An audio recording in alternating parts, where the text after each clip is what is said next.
नमस्कार, एक और टिप्पणी के साथ मैं अतुल चौरसिया। जब तक दवाई नहीं तब तक कोई ढिलाई नहीं। कोविड के कारण पिछले 2 हफ्ते न्यूज लॉन्ड्री का स्टूडियो बंद रहा। कोविड के साथ हस्तिनापुर की हवा में घुला जहर महाराज धृतराष्ट्र की चिंता को बढ़ा रहा है। भरी दोपहरी में सूरज के दर्शन दुर्लभ हो चुके हैं।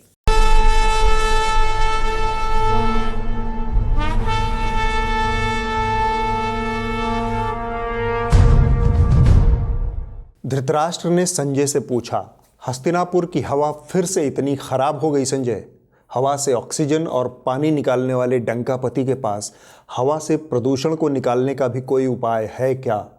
इस सवाल पर संजय थोड़ा निराशा के भाव में बोले, अब तो कई बरस हो गए महाराज, अगर उपाय होता तो डंकापति अब तक दिखा चुके होते। इस संक्षिप्त जवाब पर धृतराष्ट्र कुनमुनाते हुए बोले, तो फिर डंकापति कर क्या रहे हैं? महाराज ने सवाल किया तो संजय थोड़ा ध्यान मग्न हो गए। सब कुछ धुंधला धुंधला दिख रहा था। प्रदूषण और धुंध का फायदा उठाकर सारे सिग्नल संजय के राडार के दाएं और बाएं से निकल जा रहे थे। संजय बार बार ध्यान लगाते, लेकिन खड़खड़ाहट और झिलमिलाहट के बीच एकाध दृश्य ही सिर्फ पकड़ में आ रहे थे। संजय ने ध्यान तोड़कर कहा, महाराज कुछ समझ नहीं आ रहा, बस कुछ तोते उड़ते दिख रहे हैं। मैं तेरा तोता, तू मेरी मैना। मैं तेरा तोता, तू मेरी मैना, माने ना क्यों कहना। मैं तेरा तोता, तू मेरी मैना, माने ना क्यों कहना। मेरा दिल तोता बन जाए, ओ कैसा मिठू मिठू बोलत आए। ओ मेरा दिल तोता बन जाए, ओ कैसा मिठू मिठू बोलत आए। संजय ने फिर संक्षिप्त में कहा, महाराज डिजिटल इंडिया में तोते उड़ रहे हैं। धृतराष्ट्र का मन खिन्न हो उठा। वो बोले, पोते से खेलने की उम्र में तोते से खेल रहे हैं डंकापति?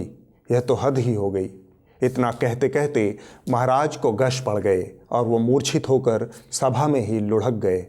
हस्तिनापुर की प्रदूषित हवा ने ऑक्सीजन का स्तर गिरा दिया था।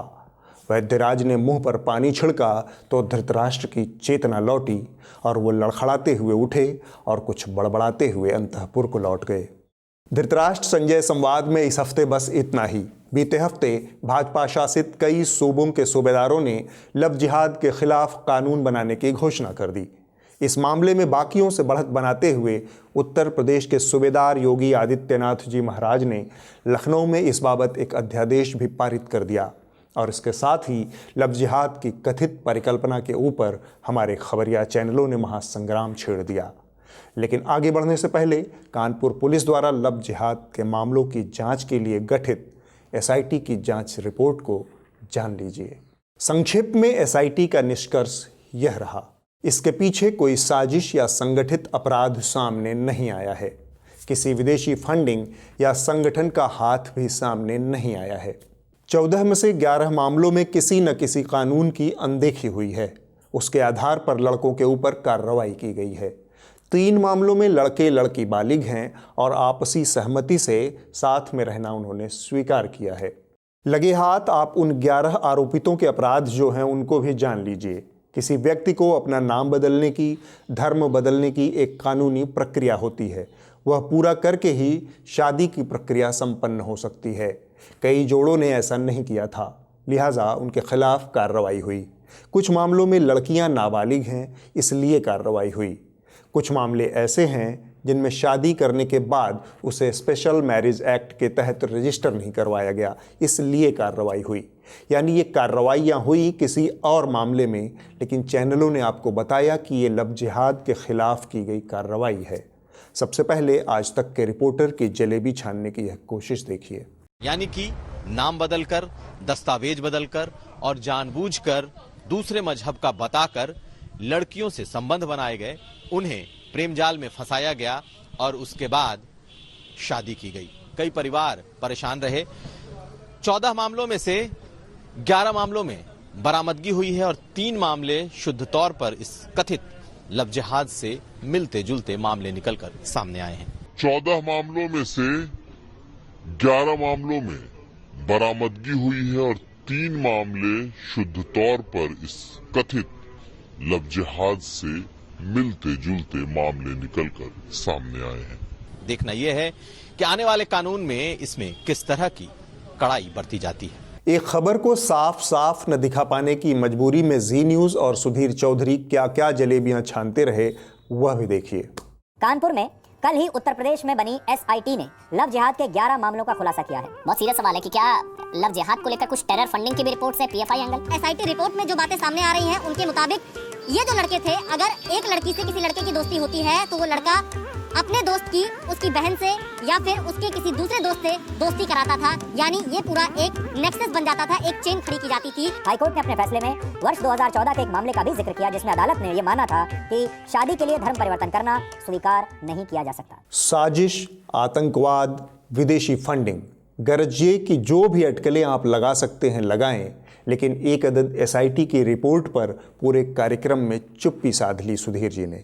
इतना ही नहीं, इलाहाबाद हाईकोर्ट का इसी तरह के एक मामले में आया निर्देश भी सुधीर चौधरी और अमन चोपड़ा ने जिक्र के लायक नहीं समझा।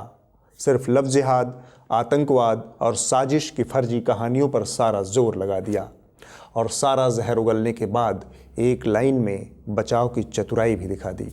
आपस में दो लोग चाहे वो किसी भी धर्म के हों, उनका आपस में शादी करना, प्यार करना गलत नहीं है। बात जब संविधान और लोकतंत्र की हो तो अपने योगी जी कत्ल कर देते हैं। 2 हफ्ते पहले जब अर्नब गोस्वामी की गिरफ्तारी हुई थी, तब योगी जी ने जिन खास चीज़ों के खतरे में पड़ जाने का जिक्र किया, उनमें क्रमशः अभिव्यक्ति की आज़ादी, आपातकाल, प्रजातंत्र का गला घोटने और लोकतंत्र के चौथे खंभे को ध्वस्त करने जैसे खतरे प्रमुखता से चिन्हित किए गए। इसके बाद तो मानो विडंबना और शर्मिंदगी के बीच मुंह छिपा ले जाने की होड़ लग गई। उत्तर प्रदेश में क्रमशः अभिव्यक्ति की आज़ादी, प्रजातंत्र का गला घोटने और लोकतंत्र के चौथे खंभे पर हथौड़ा चलाने के 40 से ज़्यादा वाक़ये योगी जी के मुख्यमंत्री बनने के बाद हुए। अर्नब के पक्ष और विपक्ष में पत्रकारिता बिरादरी भी बंट गई। गालिबन सारी बहस ब्लैक एंड व्हाइट पालों में बट गई, कोई मिडिल ग्राउंड ही नहीं बचा। यह पत्रकारिता के लिए दुर्भाग्यपूर्ण स्थिति है। अच्छी, जनहित वाली, सरोकारों वाली पत्रकारिता हमेशा इसी मिडिल ग्राउंड में फलती फूलती है। अर्नब गोस्वामी के साथ जो हुआ उसका मिडिल ग्राउंड तलाशना बहुत ज़रूरी है। गोस्वामी की गिरफ्तारी पहले उनके राजनीतिक रसूख के चलते टल गई थी और अब बदले राजनीतिक हालात में एक राजनीतिक दल का लाउड स्पीकर बन जाने के कारण वह फाइल फिर से खुल गई है। उद्धव ठाकरे बोल रहा हूँ, सुन रहे हो ना? कान खोलकर सुनिए आप लोग। बिना कोर्ट कचहरी के साधुओं को मृत्यु दंड दिलवाती है उद्धव ठाकरे, सोनिया, सेना, एंटोनिया माइनो, शरद पवार की सरकार। संजय राउत, मुंबई तुम्हारी है, मुंबई तुम्हारी है संजय राउत। परमवीर का परम झूठ जल्द पकड़ा जाएगा। जब साधुओं की हत्या हुई तो ये सोनिया गांधी चुप क्यों थी? जब अपराधियों का धर्म बताया तो सोनिया गांधी चुप क्यों थी? महाराष्ट्र पुलिस की कार्रवाई बताती है कि इसमें गंदी राजनीति है। जो काम एक नोटिस भेजकर अर्नब को थाने बुलाकर किया जा सकता था, उसके लिए 20-20 पुलिस वालों को सुबह सुबह अर्नब के घर भेजना उसी गंदी राजनीति का नमूना है। इसका दूसरा पहलू है कि अर्नब के साथ बाकी पत्रकारिता बिरादरी क्यों नहीं उतरी। इसका जवाब यही हो सकता है कि पूरी पत्रकारिता के साथ आज जो कुछ भी बुरा हो रहा है, उसके इकलौते प्रतिनिधि और जिम्मेदार अर्नब गोस्वामी खुद हैं। उन्होंने ऐसी पत्रकारिता की नींव रखी है जिसमें सत्ता के साथ बेशर्म सांठ-गांठ कोई छुपी हुई बात नहीं है। सत्ता का चरित्र एक जैसा होता है, चाहे वो केंद्र और यूपी में भाजपा हो या फिर महाराष्ट्र में शिवसेना, एनसीपी और कांग्रेस। इसे न्यूज़ लॉन्ड्री के एक ताज़ा उदाहरण से समझने में आसानी होगी। पुणे का पुराना अखबार समूह है सकाल। यह महाराष्ट्र के दिग्गज नेता शरद पवार के परिवार की संपत्ति है। लॉकडाउन के दौरान जब सरकार ने घोषणा की थी कि लोगों को नौकरियों से नहीं निकाला जाए, तब सकाल ग्रुप ने कई कर्मचारियों और पत्रकारों को नौकरी से निकाल बाहर किया। चूंकि अखबार पवार परिवार का है और खबर उनके मन मुताबिक नहीं थी, तो महाराष्ट्र पुलिस के जरिए उन्होंने हर विधि से न्यूज़ लॉन्ड्री को परेशान करना शुरू किया। पहले 65 करोड़ रुपए के मानहानि की धमकी दी गई, फिर हमारे रिपोर्टर प्रतीक गोयल के खिलाफ ओछे और सतही आरोपों में एफआईआर दर्ज की गई। कोर्ट ने गिरफ्तारी से राहत दी तो हमारे रिपोर्टर का लैपटॉप जब्त करने की कोशिश पुलिस ने की। यानी सरकारें लेफ्ट राइट की हों या फिर सेंटर की, सत्ता में आने के बाद मीडिया की आज़ादी जैसी बातें उन्हें न तो समझ आती हैं न पसंद आती हैं। टिप्पणी पिछले 2 हफ्ते स्थगित रही। इस बीच अमेरिका में सरकार बदल गई। मोदी जी ने नारा दिया था अब की बार ट्रंप सरकार, पर लगता है अमरीकियों तक उनकी बात पहुंची नहीं। डेमोक्रेटिक पार्टी के उम्मीदवार जो बाइडेन और कमला हैरिस क्रमशः राष्ट्रपति और उपराष्ट्रपति पद के लिए नामित हुए, लेकिन पुराने वाले राष्ट्रपति डोनाल्ड ट्रंप व्हाइट हाउस से टलने को तैयार नहीं हैं। वोटों की गिनती के दौरान ही उनके ट्विटर बयान आने लगे थे, जिसमें उन्होंने अपनी जीत के साथ ही जो बाइडेन के फ्रॉड और बेईमान होने के कई दावे किए। ट्विटर ने उनके बयानों को सेंसर करना शुरू किया। आलम यह हुआ कि अमेरिका के राष्ट्रपति के करीब 40% ट्वीट गैर भरोसेमंद घोषित कर दिए गए, उन पर सेंसर लगा दिया गया। इसी दौरान एक और वाकया हुआ। एक सिरे से कई टीवी चैनलों ने राष्ट्रपति ट्रंप के लाइव भाषण को बीच में ही रोक दिया। न सिर्फ रोक दिया, बल्कि उनके दावों को झूठ, मिथ्या और आधारहीन बताया। Here we are again in the unusual position of not only interrupting the President of the United States, but correcting the President of the United States. And well, we're interrupting this because what the President of the United States is saying, in large part, is absolutely untrue.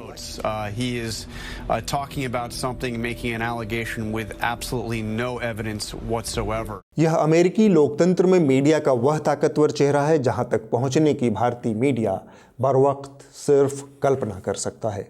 हमारे यहाँ anchor आए प्रधानमंत्री से क्या पूछते हैं, ये देखिए। आप अपनी जेब में पर्स रखते हैं क्या? पर्स रखते हैं क्या? बटुआ जिसके अंदर पैसे होते हैं। सच बताइए, why don't you get tired? आप थकते क्यों नहीं? आप बहुत ज्यादा पॉजेसिव है अपनी कुर्सी को लेकर?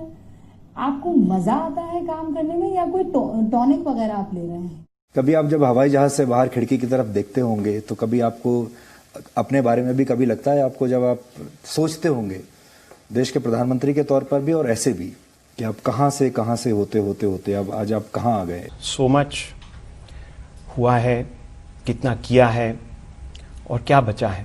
अमेरिकी मीडिया का यह चेहरा भारतीय मीडिया को आईना दिखाने का अवसर बन गया।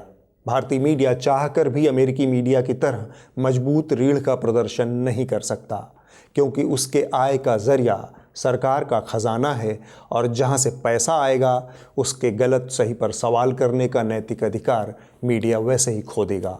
न्यूज़ लॉन्ड्री का यही प्रयास है कि मीडिया पर इस अदृश्य सरकारी नियंत्रण को ख़त्म किया जाए। जब आप मीडिया में थोड़ा थोड़ा निवेश करेंगे तो खबरें खुद ब खुद सरकारों के नियंत्रण से बाहर आ जाएंगी। और अब वक्त है इस हफ्ते की रिपोर्ट का। जो कही जा रही थी बातें कि अंदर में भी सोशल डिस्टेंसिंग का ख्याल रखा जाएगा। ट्रेनें तो खुल दी हैं, लेकिन कैसे स्टेशन पर thousands of the migrants workers in different groups walking। इस हफ्ते की रिपोर्ट द क्विंट हिंदी से है। हाल के दिनों में आपने लव जिहाद का जिक्र बार बार सुना। कई भाजपा शासित राज्य अब लव जिहाद के खिलाफ कानून बनाने की दिशा में बढ़ चुके हैं। इस तरह का कानून न सिर्फ संविधान की मूल भावना की धज्जी उड़ाता है, बल्कि आपराधिक रूप से लोगों के जीवन साथी चुनने या अपनी आस्था चुनने की राह में रोड़ा अटकाता है। द क्विंट हिंदी की यह रिपोर्ट ऐसे ही अंतर्धार्मिक जोड़ों की खूबसूरत कहानी है। जो लोग मेरी शादी को लव जिहाद बोल सकते हैं, तो मैं उनको इनवाइट करूंगी अपने घर पे ये देखने के लिए कि मैं नमाज पढ़ती हूँ और ये पूजा करते हैं। बस ये सही आंसर होगा उनके लिए। मैंने सोचा, बहुत सारा सोचा कि शादी करनी है नहीं करनी है, बट फाइनली मैंने डिसीजन लिया कि अब कुछ भी हो, जैसा भी हो, मारपीट हो या कुछ भी हो, डर हो, पर अब शादी करनी है तो करनी है।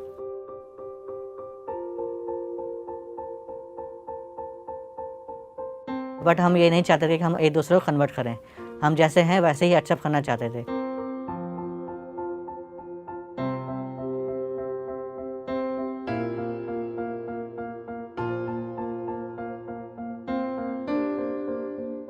उम्मीद है आपने इस बार दीपावली बिना पटाखों के मनाई होगी। जितने का आप पटाखा फोड़कर दिल्ली के प्रदूषण में योगदान करेंगे, उससे काफ़ी कम खर्च करके आप न्यूज़ लॉन्ड्री या फिर इस तरह के किसी भी मीडिया संस्थान का सहारा बन सकते हैं। तो आज आप शपथ लीजिए कि दीपावली से लेकर क्रिसमस तक बिना पटाखों वाली आज़ाद मीडिया का धमाका करेंगे और मजबूत लोकतंत्र की रोशनी फैलाएंगे। नमस्कार। उम्मीद है आपको हमारा यह शो पसंद आया होगा। हमारे YouTube चैनल को सब्सक्राइब करें और newslaundry.com को ज़रूर सब्सक्राइब करें। न्यूज़ लॉन्ड्री की नई वेबसाइट अब चालू हो चुकी है। इस पर आपको एकदम नया न्यूज़ लॉन्ड्री का अपना पॉडकास्ट प्लेयर मिलेगा, जहां पर आप हमारे सारे के सारे पॉडकास्ट, हफ्ता, चर्चा, reporters without order, awful awesome, सारे पॉडकास्ट एक ही प्लेटफॉर्म पर आप सुन सकते हैं। और हाँ, इस चीज़ के लिए भी आप तैयार हो जाइए कि बहुत जल्द अब हफ्ता फिर से पे वॉल के पीछे जाने वाला है। तो अगर आपने अपना सब्सक्रिप्शन नहीं कराया है तो रिन्यू करा लीजिए। अगर अब तक नहीं कराया है तो अब न्यूज़ लॉन्ड्री को सब्सक्राइब कर लीजिए। इसके अलावा हमारी वेबसाइट पर न्यूज़ लॉन्ड्री की वो तमाम खूबसूरत मर्चेंडाइज भी अवेलेबल हैं बिक्री के लिए, जिनको आप ख़रीद सकते हैं, अपने किसी दोस्त, अपने किसी रिश्तेदार को गिफ्ट दे सकते हैं और इस तरह से आप इंडिपेंडेंट आज़ाद मीडिया का समर्थन कर सकते हैं और गर्व से कह सकते हैं, मेरे खर्च पर आज़ाद हैं खबरें।